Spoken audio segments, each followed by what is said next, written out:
chatting about NASA. Yeah, absolutely. Really not even just NASA, because if you've been following, India just claimed to get involved. The Chinese. I've got some great footage of India's moon landing, which is looks like it's straight out of the Ataris we used to play back in the early '80s. And I've got the Chinese spacewalks, and what we'll get into. It's a space business, is what it is. A lot of people say, why would they be faking space? Why are they faking all this? Why aren't they really flying? And we'll get into that. I'll show you exactly how much cash they're making off this, and we're paying for it. Their money is coming from our government, and our government's money comes from our credit.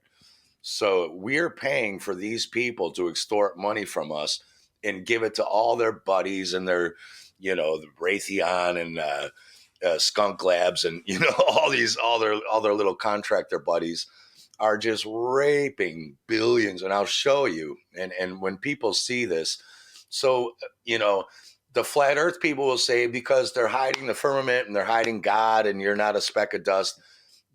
That's probably, I believe in that stuff too. But today, I don't care if you're a ball earther or a flat earther. I'm going to show you the cash incentive. Why either way, this is such a gravy train. This is one of the reasons they're doing it. Yeah. When you talk about business, what do you mean by that? Profit for all your rich buddies and your contractor buddies, just like war. A guy who rents a room in my flat, he's ex-Swedish Special Forces. He was saying, man, you think the war is big money. He said the contractors who supply the shoelaces for the boots, the food for all the soldiers in the base, the toilets, they're charging $10,000 for a toilet, which you could go out and buy at Home Depot for $200 or whatever.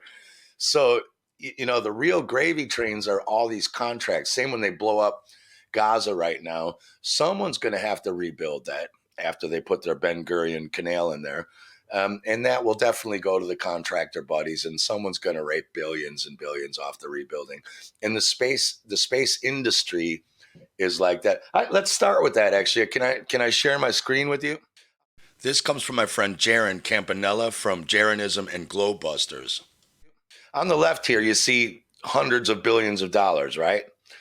The first column on the left in the green is the entire music industry. That includes the videos, that includes the CDs, Spotify, Apple Music, all the online music, all the record sales, CDs, MP3s, that whole industry. And that also includes the music players, that's stereos and CD players. They bring in $19.3 billion a year. The next, you see movie and home entertainment. That includes all the Netflix, video rentals, downloads, streaming, everything, even the devices. That industry brings $136 billion a year. Next, you have the video games. Now, this also includes your apps. This is like your video apps, home video gaming, the devices, so all the Xboxes and PlayStations and all that crap, the phones that you play the games on, every device, they bring in 137 billion a year. Combined, those three industries bring in $292 billion a year.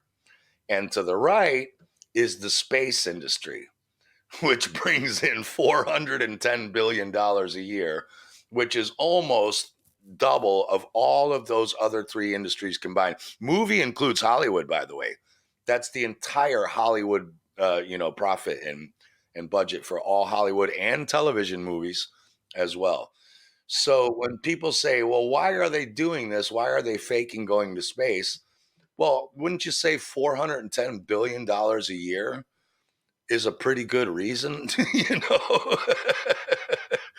to fake that? I would. When we talk about space, just for clarity, what are we talking about?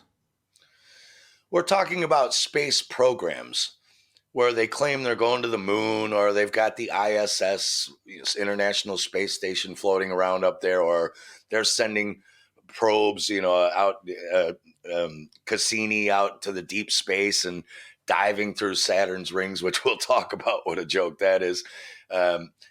And the satellite programs and anything out of upper atmosphere. So let's say any person or equipment out over, say, 100,000 feet in the air, 120,000 feet. Okay, so when Elon launches a rocket, what's happening there? Well, you can see the arc and curve. The same thing that happens with a rainbow or when you shoot a bottle rocket on the 4th of July or New Year's Eve. You see it go up and then it starts curving and then it comes down again.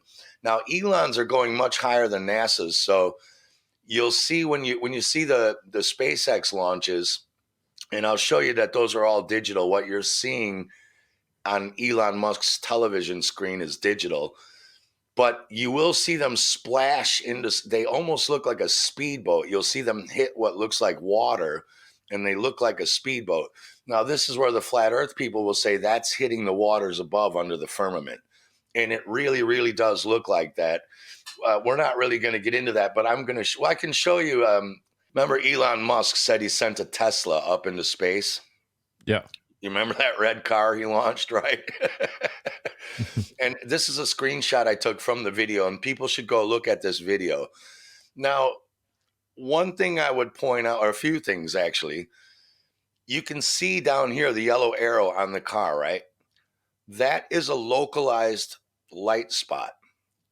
Yet he is not lit up, just a little thing on his sleeve, and the entire Earth, allegedly, behind him is lit up. Now, if the sun is 93 million miles away, it cannot leave a tiny little hot spot on a car or his jacket while illuminating the entire Earth behind it, right? So you have to say, okay, what is that light source down there on the car under the yellow arrow? If it's not lighting him up, how is he in the car not completely lit up from either the front or the side if the entire Earth is lit up from a sun 93 million miles away? And as you start to watch the video, there comes a point really quickly in the video. Can you see this? Yeah. Where the Earth behind him disappears, the hot spot changes, and these white lines appear. Can you see my cursor as well? Yes. Now, not only does that happen, and this is in the middle of his live alleged quote unquote video, right? This suddenly glitches in. Now, see that black pole where my cursor is? Yes. That comes in behind the car, and you say, well, what the hell is that? Now he's front lit, and I'm going to show you what that is. That is this. Do you see the black pole where the yellow arrow is? Yes. This is what you're looking at when Elon Musk tells you he launched a Tesla into space. You are looking at a camera pointed at this fake car in a green screen studio with that black thing is the thing I just showed you behind the car when it glitched out. There is no Tesla floating around in space. That explains why there was a hot spot in the front left of the car and only his jacket, because that was clearly a studio camera light. Clearly. And they put the Earth in behind. I took this still out of a live video, and you can go watch it. This is in his official SpaceX footage. That car is flying through space, and for a quick second, this appears. This isn't a still. I took this from his video off his website, and that black pole right there behind that car is the one I just showed you. And here you go. Here it is. Why would they have this set up? You see what I'm saying? Like, if you what? And you'd also have to ask, as with the moon landings, right? With the moon landings, when Neil Armstrong gets off the shower curtain, the $10 billion spaceship made out of duct tape and shower curtain, who's filming this? Is there an astronaut flying around next to this car? And they do this all the time. You get so caught up in the emotion, you never ask stupid questions like, well, who filmed Neil Armstrong getting off the spaceship? A camera was placed there via a probe or something. Like an unmanned mission, you mean? Yes. Like, yeah, they sent a camera down and then somehow they got to land right next to it. Well, that's a good one too. Let's listen to Buzz because he was there. I also struggle with that. Yeah, I mean, okay, plausible. Let's hear what Buzz Aldrin has to say about it because he was one of the 3 in the first ones who landed on the moon. Why has nobody been to the moon in such a long time? That's not an 8-year-old's question. That's my question. I want to know, but I think I know. Because we didn't go there, and that's the way it happened. And if it didn't happen, it's nice to know why it didn't happen. So in the future, if we want to keep doing something, we need to know why something stopped in the past that we wanted to keep it going. Here's him on Conan O'Brien. So Conan's asking him about when they watched them. I was just born, but when people watch the moon landing on TV, right? So let's see what he says to Conan O'Brien. So he told that girl we never went to the moon. Let's see what he says to Conan about what did we see then on TV. I don't want to be presumptuous here. I can call you Buzz. Okay. That's a legal name. Passport, driver's license. And I am Uncle Coney tonight. Uncle Coney. Well, let's talk about this because this is fascinating. I remember very clearly, I think anybody who was alive at the time does. I remember my parents waking me up and we went down and we watched you guys land on the moon. No, you didn't. What? Because there wasn't any television. There wasn't anybody taking a picture. You watched animation. See, you associated what you saw with... I have very hazy memories. Yeah, I know. Well, no, but what we saw was we all were gathered around the old curved top radio and listened. Talking about how many feet we were going to the left and right, and then I said contact light, engine stop.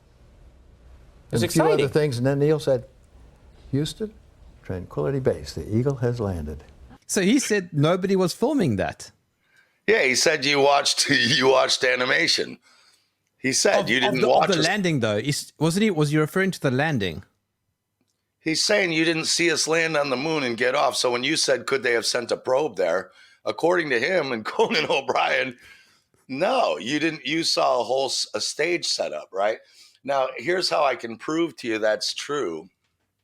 When you take a picture of yourself and the sun's behind you or in front of you, does your shadow go all the way to the horizon? Now, remember, a visual horizon is 3.5 miles to 4 miles away. Have you ever seen your shadow as a 6-foot-tall person make it to the 3.5 mile away horizon? Have you ever? No. No. Okay, now, see, this is the thing. Once you start looking, the thing is, this stuff's so emotional, right? People get all caught up in the drama and the music and the story. Once you just start looking, and you're an artist, you pay attention to detail. Once you start seeing it, you can't unsee it. So, a picture like this. Yes. Now, right behind him is the horizon. So behind the astronaut, you can see where my cursor is. That should be about 3.5 miles away. That's a visual horizon, which looks great, right? But look in the middle of his helmet. The photographer's shadow is almost going to the horizon, 3.5 miles away on the other side behind the photographer. And the moon lander, which is made out of tinfoil, duct tape, and shower curtain rods for $10 billion, its shadow is almost reaching the horizon, 3.5 miles away for a 25-foot machine. If I were to play devil's advocate, could I say that that's just an illusion of perspective? You could say that, but if I would love to see you go out then and make an experiment and show me any way you could get a shadow to go 3.5, 4 miles to a horizon. You could say that, but I would ask you to prove it, and I would tell you you can't. So what that's showing you is that studio, they're in a studio. It's like that movie. Remember that movie Capricorn 1? Did you ever see that old one in the 70s with OJ? You should really watch this. I can't remember the guy's name. So one of the guys who worked on the NASA mission, he was going to write a book exposing that this was done in a studio, they done some of the shots outdoor in the desert, and then they did a studio for the landing. All of a sudden, Hollywood puts out this movie, Capricorn 1, where they're supposed to be going to Mars, not the moon, but same thing. And right before the president's going to pull the funding because people don't care about space anymore. And right before the 3 astronauts take off, they pull them down the emergency chute. We are T-minus 18 seconds from liftoff. We're T-minus 15 seconds. Would you and your men please follow me? Jerry, what the hell is this? This is an emergency. Please follow me now. T-minus 10 seconds. 9, 8. We have ignition. And the rocket takes off and dumps in, and they get taken to this place where they're told they have to fake the landing on Mars or else their families are going to be killed, right? And then, of course, they find out later they're going to be killed too, so they escape. And, so basically, like, Hollywood put out this story, but they put it out differently. And everyone saw it like Once the crew are on board, if it looks as if they're in danger, they get out and head down this tube, specially insulated against fire, and zigzagging down not to some point out and away from the rocket, but to an escape room exactly where you'd think it shouldn't be. 3.5 minutes after they get the warning in the capsule, the crew could be down here in the blast escape room via that 200-foot escape tube, 40 feet below the base of the rocket. They find themselves in a totally rubber room, walls and floors, and they head for safety through a 6-inch steel door. Once they're behind that door, it doesn't matter what comes down this tube behind them.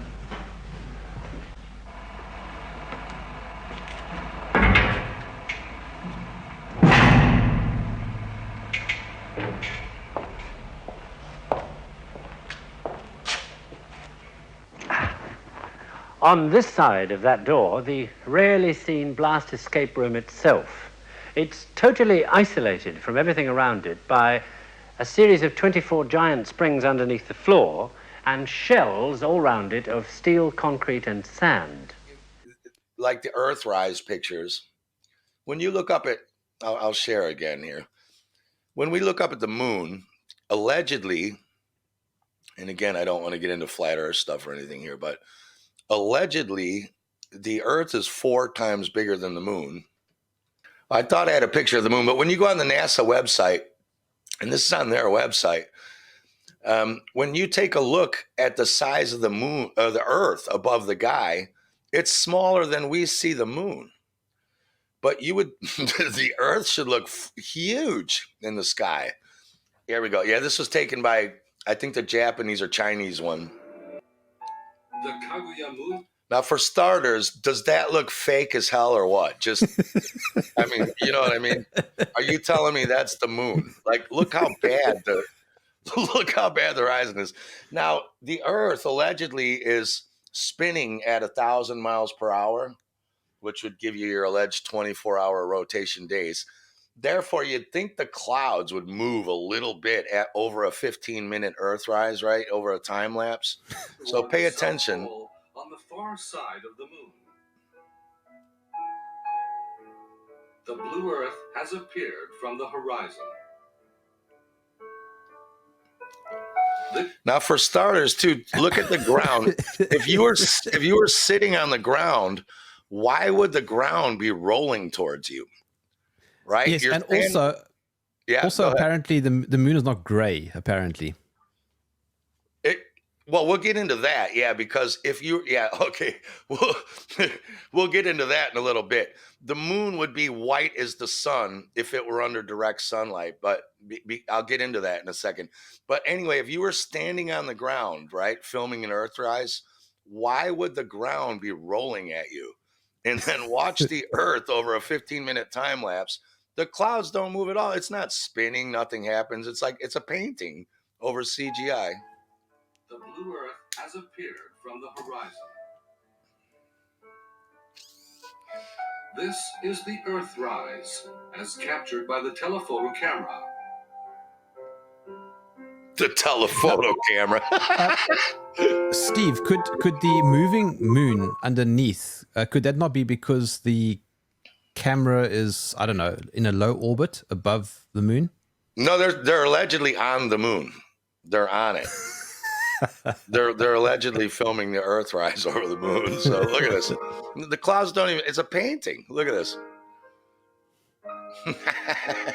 The sun is located right behind the Kaguya. The sun's light projected directly onto the Earth, which appears round like a full moon.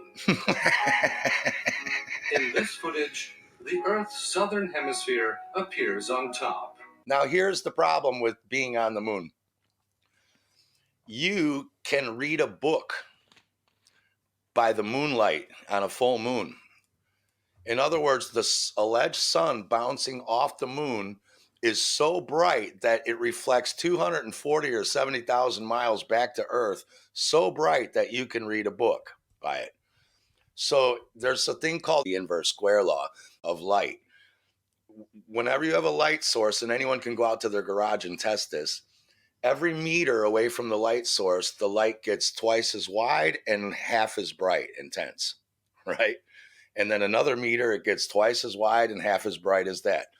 If you can read a book by the moonlight from 240 or 70,000 miles away, and then every meter you half that or double that intensity, the moon would be as bright as the sun. And when they're on it, it's a gray, dusty ball, right? No. And it's the same with the sun as well. It can't be 93 million miles away because, again, every meter, you wouldn't see the sun from Earth if it were 93 million miles away because of the inverse square law. If you started, you see what I'm saying? It would be nothing. It wouldn't be lighting up the entire Earth, you know. But that's getting into flat Earth. So they're not on there. And then you can see, like, I love the moon because it's so bogus, but it's not the only one. Well, let's do the India one here. This is a great one. So India's getting into the $54 billion a year race too. And it's really great that India and China are getting involved because they're so dodgy that you can see it for what it is. This is supposed to be real. 3, 2, 1, 0.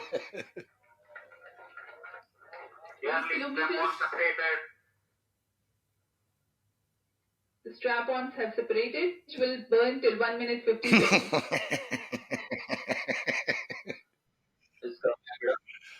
PS1 stage को पृथक किया जाएगा तथा PS2 stage का प्रज्वलन stage separated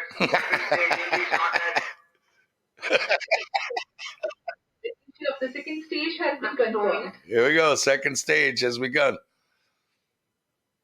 Second stage performance normal. Look at mission control.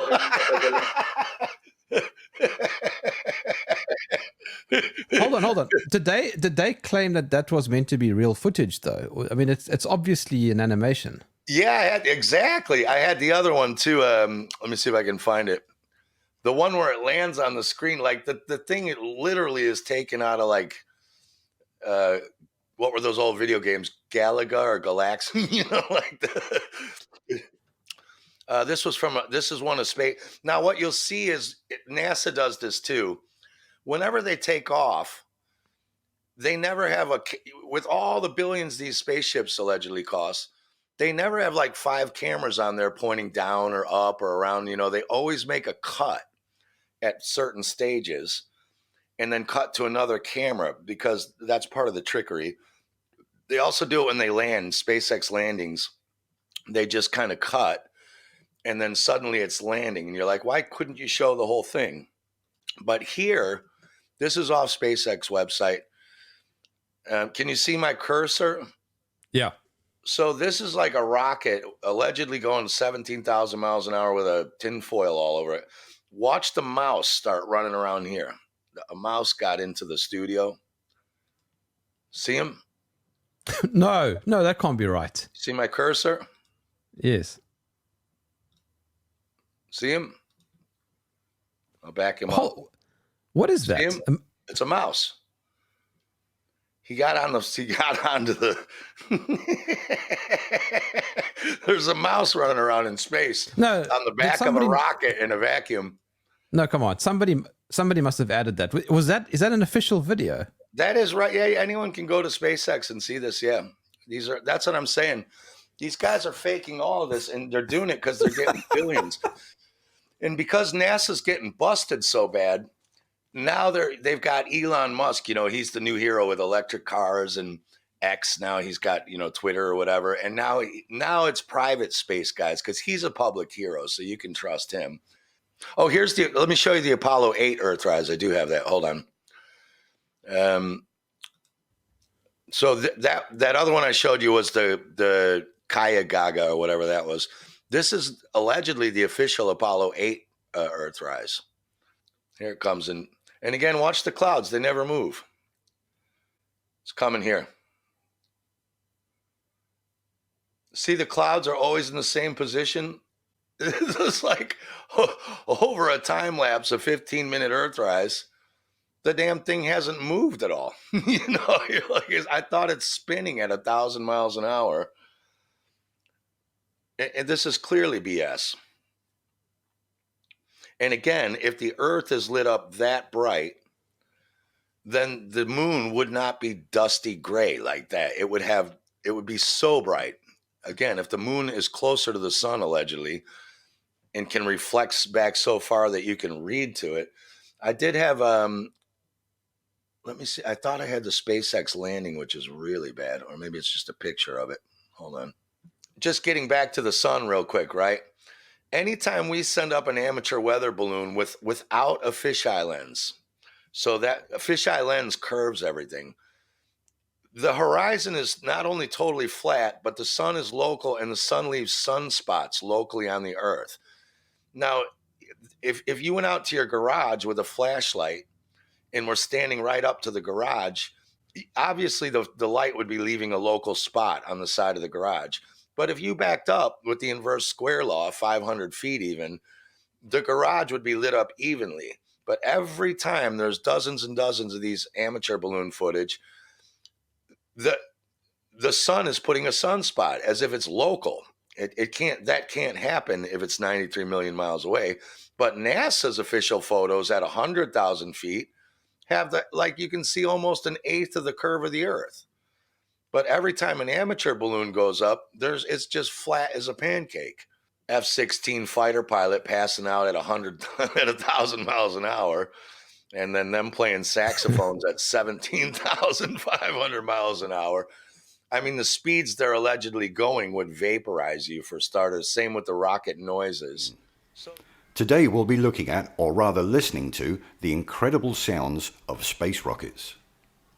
These majestic machines not only fly very fast, they also make noise like you've never heard before. These things are loud.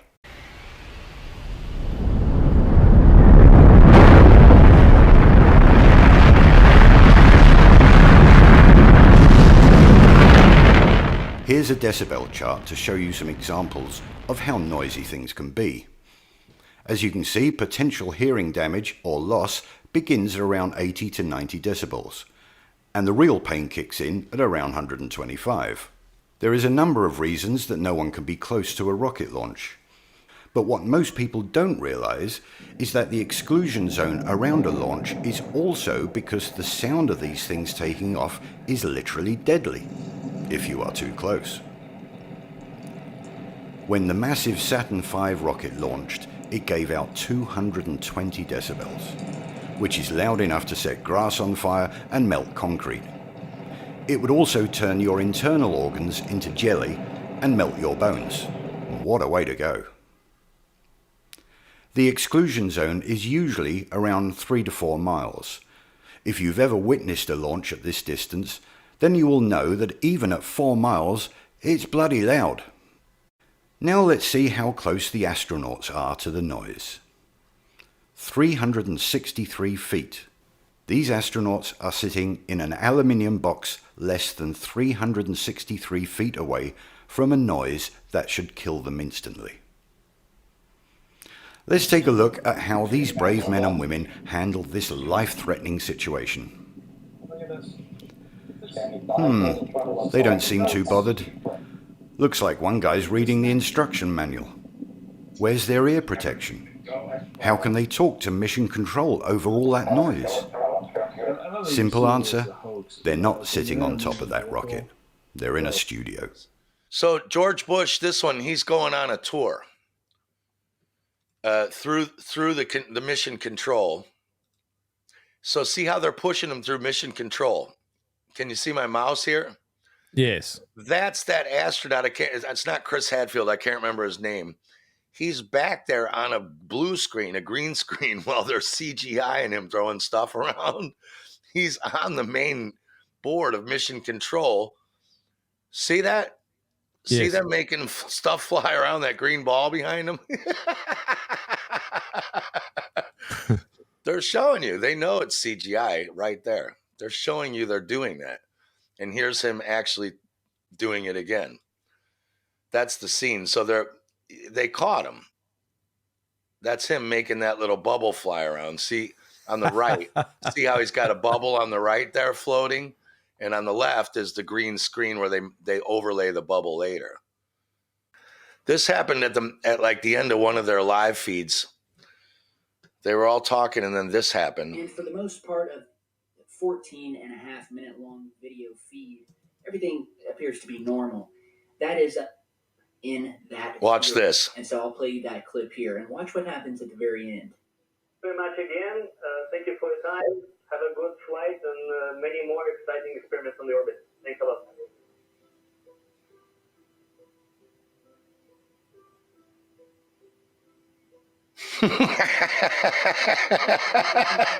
What's going on?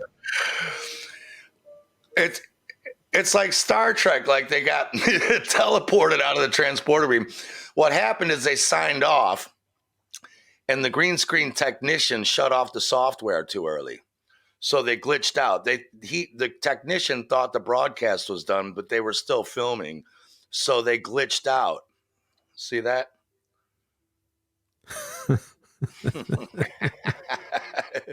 It's just a green screen fail with the overlay software. See that? Because they're not really there. Now you can see on the right, you see this window floating around where my mouse is on the right. There's like a big metal square window. All the stuff that's supposed to be floating with them is overlay. So this camera on the left will be floating. See, this thing's floating. See, this window on the right is moving around. That's because it's CGI. So everything that is not a backdrop, same with on the top right. Look at this box up here on the top right. That's moving, this window's moving, and they're moving. So those four things are CGI overlay. They're moving, and all four of those will glitch out. Watch. Have a good flight and many more exciting experiments on the orbit. Thanks a lot. Yep. See you later. And now they're all going to glitch. See that? See that? Even the window in the box. See that? All four of the things that were the only things moving in the clip are the only four things that glitched out. So no, that's not a camera mistake. That's like Just to be clear though, those launches are real. I mean, people can go and watch them. Ships go up, yeah, and that's the interesting thing in Capricorn 1. And we've got by the way, if people go to Spacebusters on YouTube, we have a playlist called NASA Fanboys, where Ross and I have made like, I don't know, 15 or 16 videos with all this stuff. So if you want to see way more than I'm showing you, and there was a BBC documentary that showed the escape hatch in case something goes wrong, where the astronauts can eject at the last minute. They go down a slide, and then they go into like this bunker underneath the launch pad, you know, because the fire and stuff. But as Dave Weiss has showed, those are balloons. There's a rocket, but that's not thrusting them up because rockets take off like, but the space shuttles go, even though they have 4 giant Saturn rockets underneath them, they float up because they're just giant helium balloons with a rocket on the bottom.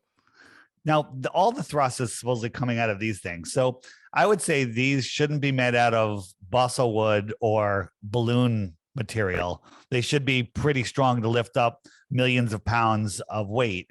But look at this one. It's overinflated. Yeah. What is going on there? Right? Dave, have you seen that? Have you seen that liftoff where the rocket literally folds in half? Like it's a balloon itself almost. Oh yeah. So the on the app, on the web button page, which is the more resources page, scroll down to rockets are balloons and watch those. It's It's mind blowing when you see. This is the space shuttle. I call it the space shuttle blimp, right? It's literally it's a helium rocket. It's literally helium, right? This is a helium. That's why it rolls on its back. Now this thing's over 4 million pounds, right? Look at this fence right here. Super hot thrust is going to come out of there. Fence doesn't even budge, right? Makes you think that these people are right there, right? But watch, it's going to go up and then down again. You don't lift 4 million pounds and make it go up and down. So we go up and back down again, right? You don't bounce like that unless you're a bouncy house, okay? Right? Yeah. And one more. So the story on the external tank, it supposedly falls so fast that it deatomizes and burns up and never hits the ground. Does that look like it's about to burn up and never hit the ground? Okay. So it's worse. This thing is falling so fast, it's going to burn up. How are they filming it? Yeah. How are they filming it? And wait, and it's worse. The person that's filming it is on the shuttle heading into space. So they're heading 20,000 miles an hour up as this thing is free falling. Should be getting a lot smaller, but it's not. In a second, a friggin' second. Or you should see them zooming. It should be zooming to try to keep up with it. If you know, it can't. And this is just floating. And on the Rockets Are Balloons link, I have a detailed video where there's a cloaked, if you will, a hidden, some sort of technology aircraft that is following this thing. And it must be some sort of retrieval craft. And it's caught on film. Following this thing trying to grab it. Yeah.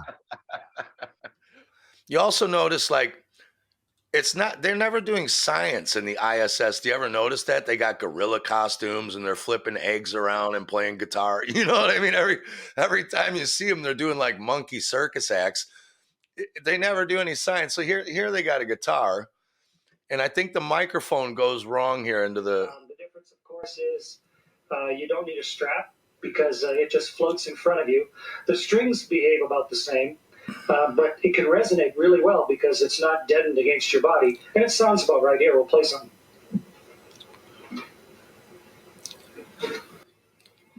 Now here, this will get nerdy because I'm in the music business, right? So I work in sound studios and stuff. Engineers, can you hear the audio on him okay too? It's important. Engineers take like an hour to get the microphone set up perfectly in the right spot on the guitar. And then if you move as a session player in between takes, they get really angry. You have to go back and sit exactly where you were, an inch from the mic, you know, and where his mic is facing now, the guitar would be very bassy. If he had it way at the back on where his elbow is, it would be very trebly. This microphone goes flying off like 3 feet facing the wrong way, and the guitar doesn't change sounds, if you can hear this.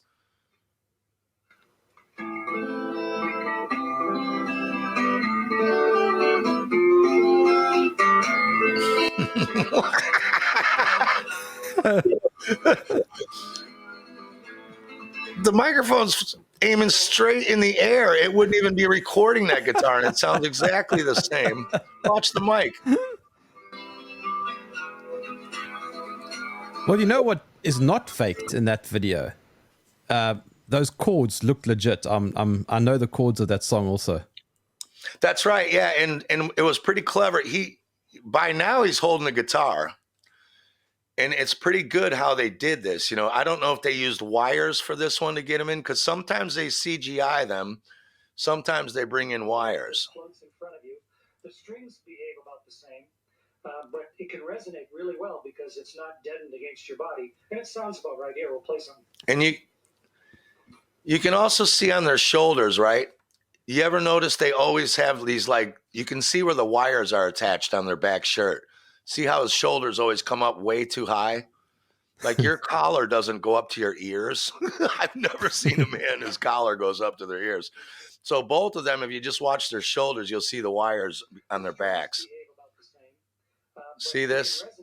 Get out of here. It's not deadened against your body. That sounds about right. Here, we'll play some.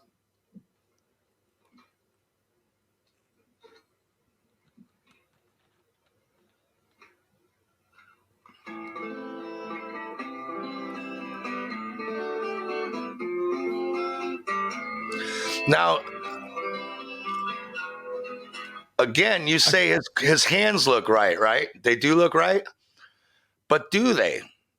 Look at how white the hand is playing guitar. Look at his skin. He's white, but he's not like white as a ghost.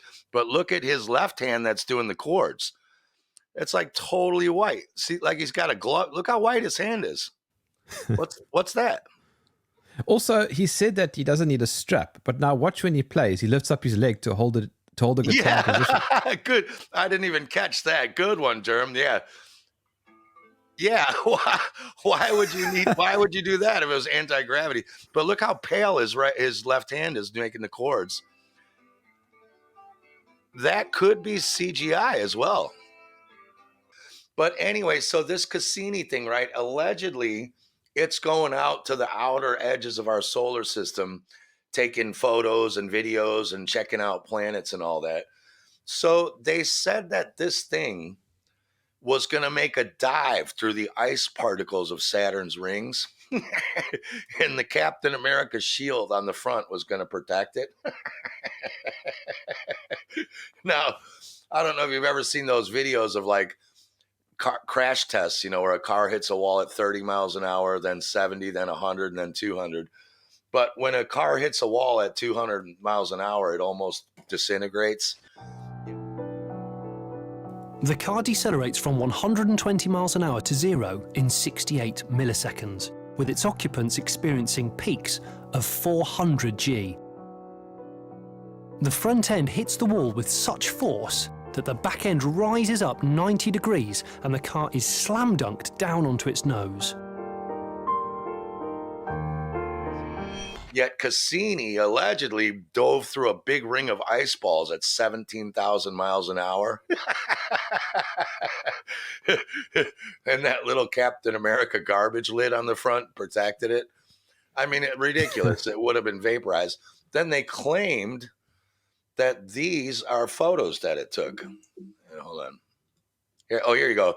Just so people know, that's an actual article from Astronomy, right? Right. Just so you can see, I'm not making up this story. That's an Astronomy magazine. Cassini dives through Saturn's rings. So that's not me saying they did that. That's them saying they did that. Now, then they claim these are pictures that it took. That's supposed to be a picture from Cassini. And I got that on an Astronomy Facebook page. Now, first of all, that's just fake as hell. Like anyone who thinks that's a photograph just needs their head. Surely they don't claim that's a photograph. Yes, they do. They do. And now what I've pointed out here is I'm looking at the shadows. See where I have the red bottom arrow, right? Yeah. Now, when you look at the lighting, you can see down here the shadow from the planet, quote unquote, is being cast on the rings back here, which would put the light source somewhere around up top in front, right? To make a shadow down here, the sun would have to be somewhere up here. Yet all the rings are lit from this side over here. How could the shadow be on the same side as the direct light source, for starters? Right? You can't have a shadow on the direct lighting side. The sun would be on the left if the whole thing were lit up like this. So the shadow can't be there. And even if it weren't, you can't have a round shadow if you have a light source that's 90,000 or even further away from Saturn. It's millions, because here's what happens when you shine a direct light source on a sphere. You get a giant elongated oval shadow. And so you cannot have a sun more than 90. I don't even know how far the sun's supposed to be allegedly from Saturn, but that shadow is impossible. So no, Cassini is not out there. It's not diving through ice rings with a garbage can lid on it. And here's a good one from, which I can't remember which mission this was. Their CGI is getting better. This is one of the old school ones. Look at the Earth and then look at his spacesuit. I think it's like, I can't remember what this mission was.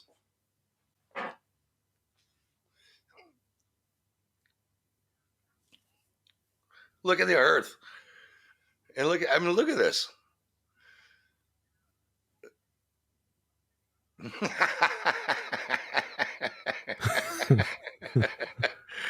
This is like, is that not perhaps from a movie or something? No. This is the real one. I can't remember. I might have the name of this walk, actually. We'll just keep watching. I mean, give me a break. Fill her up, Bob. 15 liters of unleaded.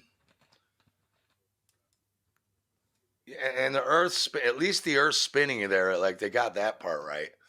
But then, like, the Chinese ones are really fun. So this is some of the good stuff. This guy's, this is a Chinese one now. He's playing ping pong in the space station.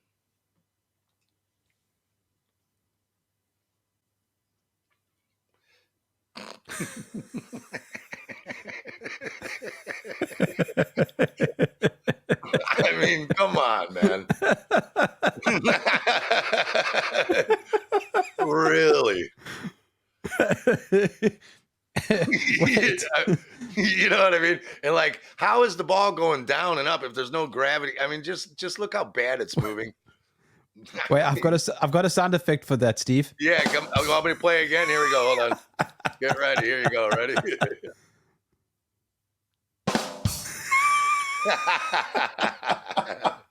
Totally. It gets better though. I've got even better one than that. I'll turn the audio down on this a little bit. So this is like a Chinese one. Now the Earth looks like that. And it's spinning on one side. On the left, it's spinning towards you. And on the right, it's spinning right. So the Earth is spinning in two different directions at the same time. Can you see that? This bottom right is rotating to the right. And the clouds down here are coming straight at you on the bottom left. Look. Now this belt comes down. This black this belt here. So they're going to go down on that. Somehow he's going to go out that hole down that. I'll just turn it down a little bit. Oh, here, I can do it here.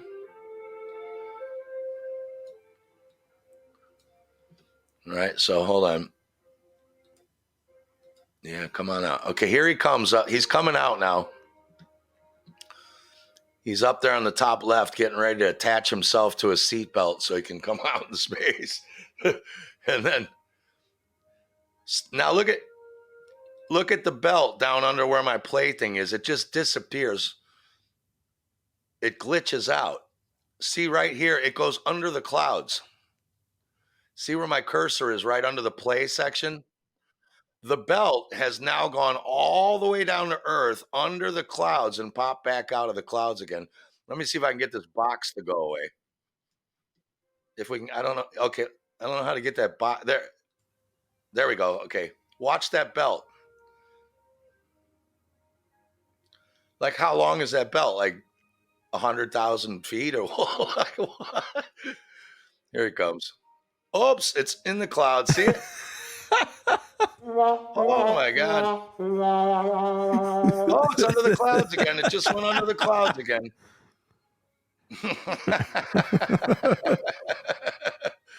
Come on out on your little seat. Oh, yeah, you better hook that up in case you go down under the clouds. You don't want to... What the hell is that? Here we go. So there's some real fun ones. Then the same happens. It glitches out. His boot will start disappearing. Now the Earth looks like that. It doesn't even... It looks nothing like it did. Here he comes.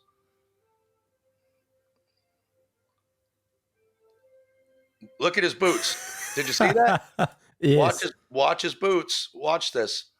They disappear. Boom. Oh. Oops. Did you see that? Oh, there they go again. Now look at the Earth. What's that? Look at the Earth. But hang on. Didn't the Earth just look like this? Right? See his boot. You can see the mask they use when you look at the planet or the fake planet. See how there's a black shadow where they're drawing in the shadow on the Earth? What's going on is you see his toe right now is going into the other masking from the other side. So that's why his toe has disappeared on his boot. You'll see his feet cross from the one mask into the other, and the CGI can't handle it. I'll do it again. Right here, watch his boots cross the mask. See? Yes. Oh, now look at the Earth. What the hell is that? And the sun disappeared. Oh yeah, the sun's gone. Now the Earth, and now, but see how the bright spot of the sun is still on the left. See how that's lit up totally white? So how is the Earth eclipsed here with the sun over there? And now it's all lit up. And what is that? No one else's Earth footage looks like that. There's more Dodge stuff. I think his boots. Oh, here we go. Yeah. Now the sun is rising over there, way in the distance. His ship is all lit up from the back. Look at the ship. It's all white. How is the back of this arm white if the sun's that way? That should be black. Shadows don't wrap around objects and light them from the front. Do you see what I mean? See this big mechanical arm hanging down. You can't have the sun way over back there and then have the backlit. That doesn't work. Oh yeah, and as the sun lights up, the whole object lights up from the wrong side. The sun should be behind us for that to happen. You can't be looking at the sun and then all this spaceship lights up white. It would go black. I think there's some more here. Hold on. Let's see what else they got. Same thing going on here. The wrong side of the ship is lit up again. I mean, this is ridiculous. Now the Earth looks like that again. Oh, he's going back in again. Hold on. Let's see. I think there might be another glitch. Let's see. Oh, now they're climbing in. Yeah, here they come. Yeah. And yeah, the horizon is flat. Yeah, now it's flat. Yeah. Hot. What? Yeah, good. Yeah, look at that. It's round. Okay, there's the Earth. Now it doesn't look like that other thing. Like, what's that? What? There's that. Look how fast the Earth is spinning too. So that's look how fast the Earth is spinning. Like there would be tidal waves and volcanoes. Like it literally just spun a quarter of the distance of the diameter in 20 seconds. Yeah, now there's a flat Earth underneath. And again, like you said, it could be the clouds, but this stuff's coming straight at you, and this stuff's rotating on the right while this is coming at you. So that's not how clouds move. It's clearly a CGI splice. Now he's going back in his little ship. There he goes. And they're clearly upside down. Look how he climbs in.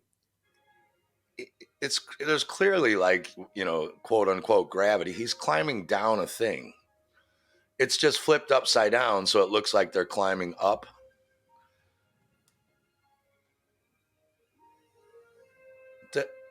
Now, if you were floating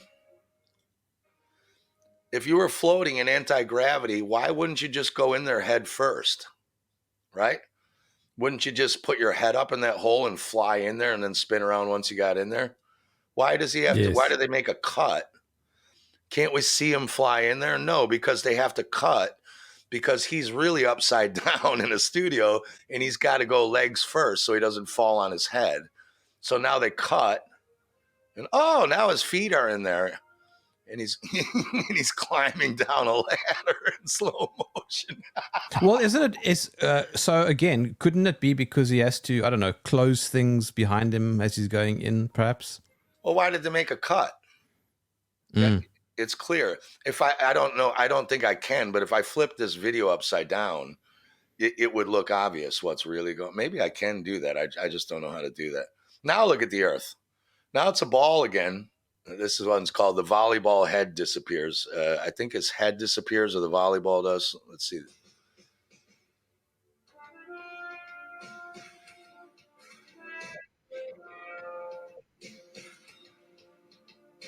See, his head disappears.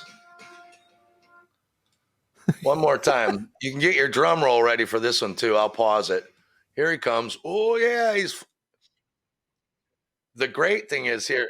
Now, the great thing is too, for starters, is he flying? He's standing on the ground. And then he pushes off the ground like as if you got thrust off of gravity or something and goes flying through the air. But how is he standing on the ground if he's flying around in a spacesuit? You can't jump off the ground when you're in anti-gravity. Now he goes to hit the ball, and here comes his head.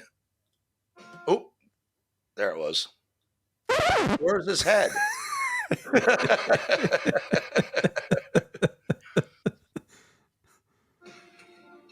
What the hell is that? Look, moonhead. I mean, what the hell? Look at that. Get out of here. So they're floating around in the ISS. To make monkeys believe in this nonsense. If you still believe in this bullshit, you deserve to lose every tax dollar these lying fraudsters extort from you. So the card just drops straight down, but not the hammer though, because it's CGI. If you still believe in this bullshit, you deserve to lose every tax dollar these lying. You know, and they just hairspray all their hair together. They put it up in hairspray. And even when they're jumping around and it's bouncing, I got some of the girls jumping around. It's really silly. This girl, she's crazy. Fixed and indisputable laws of physics. You can see her hair falling Without down. The universe. Astronaut hair is the only substance in the universe that defies these fixed and indisputable laws of physics. Without fail, whichever direction you send astronaut hair flying, it immediately snaps straight back and falls straight down.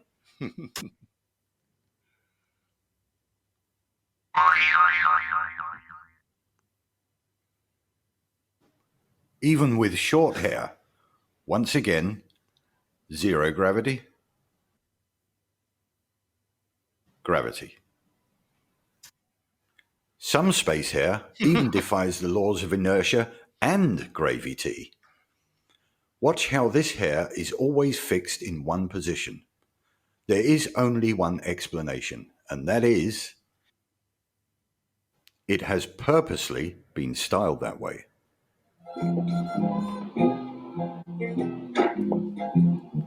This is glue, strong stuff. When in fact, here's how hair should behave in zero G.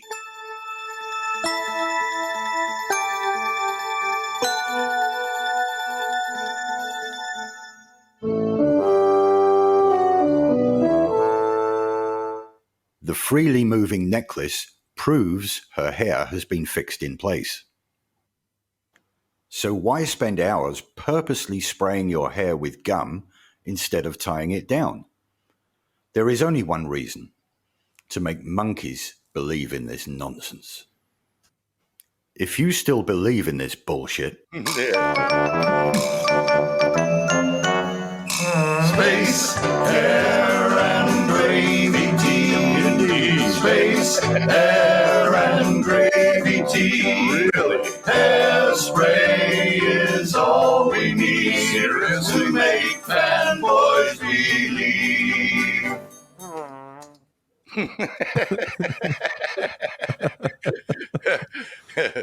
But anyway, if people like that, you know, Ross and I, we got like we've got just a ton of that kind of stuff. Yeah, that we got video after video just exposing NASA for all this fraud, and they're making a killing. It's a lot of money. It's funny, but when you understand that your governments don't have money, but they give them the contracts, and it's you they're extorting for the money to do this, then it's not really cool, you know, especially the shape our countries are in. I mean, look at the United States alone. There's homeless cities going for miles and miles in every major city, you know, 10 cities. This is ridiculous, man. And they're up there monkeying around for $50 billion a year. I mean, you know, something's got to give. Steve, so are you saying that NASA is just another version of Hollywood? It is, yeah, basically. I think the Chili Peppers said that space may be the final frontier, but it's made in a Hollywood basement. Oh, that was what? Californication. Yeah. Yeah, it's basically money laundering for all their boys at all their, Jet Propulsion Laboratories, JPL and Raytheon and what's the other one? Yeah, all their main guys. And when you look at these spaceships, allegedly, I mean, the money that they're putting in there, what I think is happening, I think they're dumping shuttles into the water. Funny enough, like right after NASA starts, when you go look at stories about the Bermuda Triangle, you can't find a single story about the Bermuda Triangle until the year NASA starts. The legends of disappearing ships and planes and all that. I think it's because that's exactly where they dump these shuttles when they take off, and they don't want you out there seeing that they're out picking up their shuttles after they crash them into the water. I really don't think anyone's in there. But I would encourage people, don't take my word. Go look through our playlist of NASA fanboys and, tell us what you think. Watch. We've got tons of this stuff. Tons. All right. Well, if you'll excuse the pun, Steve, but let's come in for a landing. Yeah. We'll pick us up. That's the other thing, too. I think, when you saw the guys come back from the first Apollo mission, you'd think you'd be, pun intended, back over the moon. You'd think you'd be over the moon excited. The three guys are just sitting there like, yeah, I saw that. Face. You've seen that interview, right? Like, yeah. And they didn't even say anything. The president actually spoke. Yeah, they didn't, because they weren't as there. if he went. Yeah, and there are clips of NASA saying now, oh, we can't go to the moon because we lost the technology and we can't get through the Van Allen radiation belt. And you're like, well, how did you get through it in a thing made out of shower curtains, duct tape, and aluminum foil? And now you can't get through with a space shuttle? Like, come on, man. Well, what happened was the Van Allen belt had just coincidentally moved out of the way. Yeah, they must have got lucky on the way out and back. And they got back in, too. They just sneaked through the window. Yeah. So their stories changed. They did that Saturn. They did the Saturn thing where they went right through it.